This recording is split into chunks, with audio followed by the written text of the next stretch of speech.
Welcome to Outlaw Woodworking. Look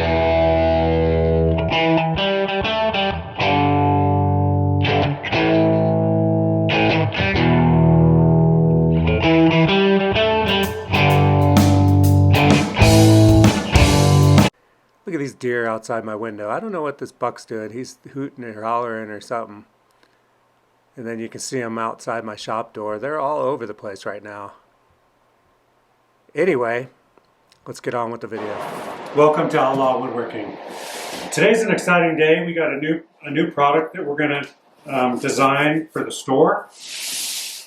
And I wanted to be able to do something that was repeatable and also that would fit into a priority flat rate box. So this box is you can fit up to 22 inches probably in there, 23 maybe, by 11 inches. So my idea was I would get a mold, and the design is going to be a cheese tray with a epoxy river in the middle, and that'll fit inside this box. So it can't be any higher with the handles and everything. It can't be any higher. 3 inches is probably my max, and then like I said, 3 by 11.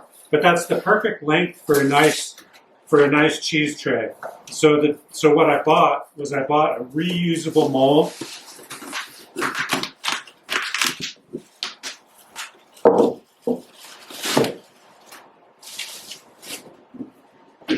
And that's going to be the shape of my cheese tray. So it'll be 18 inches by 18 by 10 with a river running through it with 2 handles. And this is basically the mold I bought, and you're supposed to be able to, you don't need to spray anything in here or anything, just tap on it and it'll pop right out. So first thing we're going to have to do is cut some wood, 18 inches long. And we're going to first have to laminate some together. I'm going to take a little bit of my cutting board wood and use it for this new product. Anyway, let me show you how I'm going to do it. First thing I need to do is turn on my Dust Right dust collection and hook up my chop saw. Right here I'm using my Hitachi chop saw, and I set up a stop block and I cut 4 pieces exactly 18 inches. Next up, I test fit them in there, make sure they're looking good, and then I need to laminate these together. So this is maple and cherry that I'm using. I basically get them glued up. I'm using these cawls to keep them nice and flat, and then I clamp them together with pipe clamps. Once I get them all clamped, I leave them overnight, and the next day I run them through my planer. I'm using a DeWalt planer, and it'll plane up to, I think, 12 inches wide.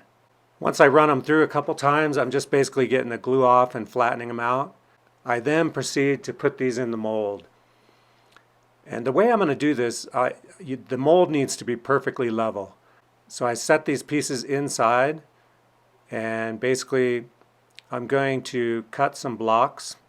Once I get all the blocks cut, I'm going to wrap the blocks in Tyvek tape, and I should be able to reuse these blocks each time.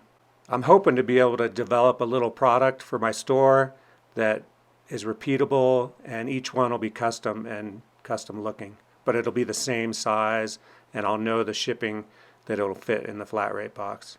So right here you can see I'm clamping down. I use the blocks on top of the cherry and the maple to hold them down in the mold, and the mold is perfectly level at this point. Once I get it all clamped down the way I want it, it was time for the epoxy.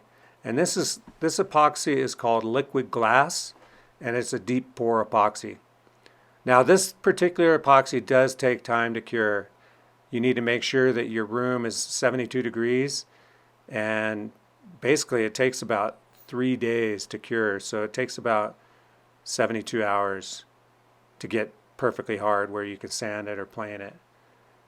Right here I'm using the drill to mix it up, Now I'm going to do two different colors. I'm going to do a blue and a green. So I'm going to mix the blue in the bigger one, and then I'm going to do a green in the smaller one.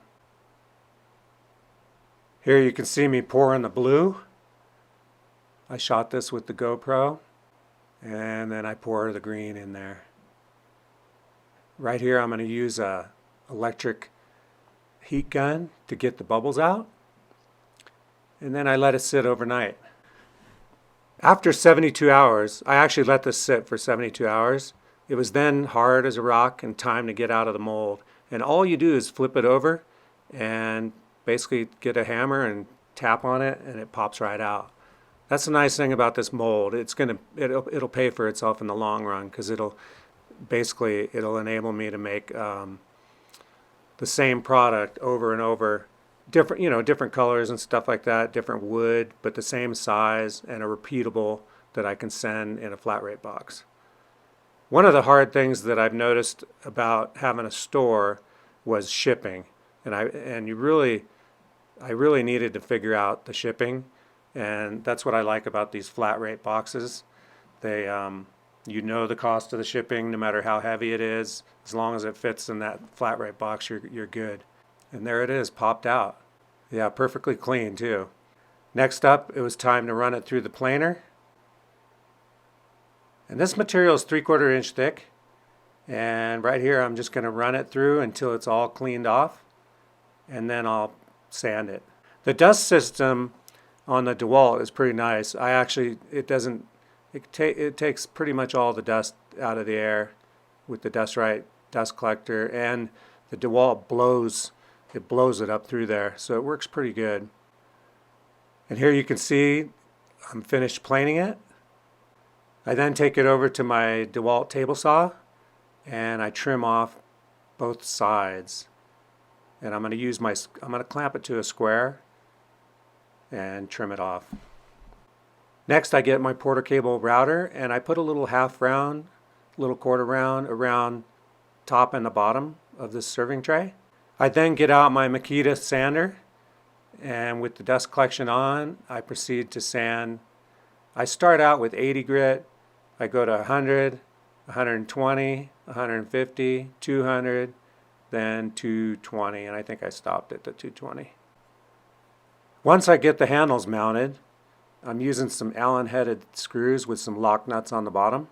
Once I get both the handles mounted and tightened, it was then time to put on the rubber feet that were going to go on the bottom. These are the same little rubber feet that I use on the cutting boards. Thanks for watching this episode of Outlaw Woodworking. I'm going to take this is going to be our new product. It's a cheese and salami tray. I'm going to go upstairs and take some pictures of it, put it in our store. And yeah, new product for the Outlaw Woodworking store. And I really like how it came out. I actually made it where you could reverse these handles onto the other side if you wanted to later on, but this side, it had a really good green and blue look to it, so this is probably the side that people will want. And yeah, anyway, thank you very much for watching. Please subscribe, like the video, and I will see you next time.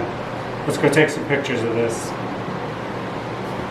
Here's some pictures I took, and thank you very much for watching. Please subscribe, like the video, and I will see you next time. Don't forget to check out our new store at outlawwoodworking.bigcartel.com. Thank you.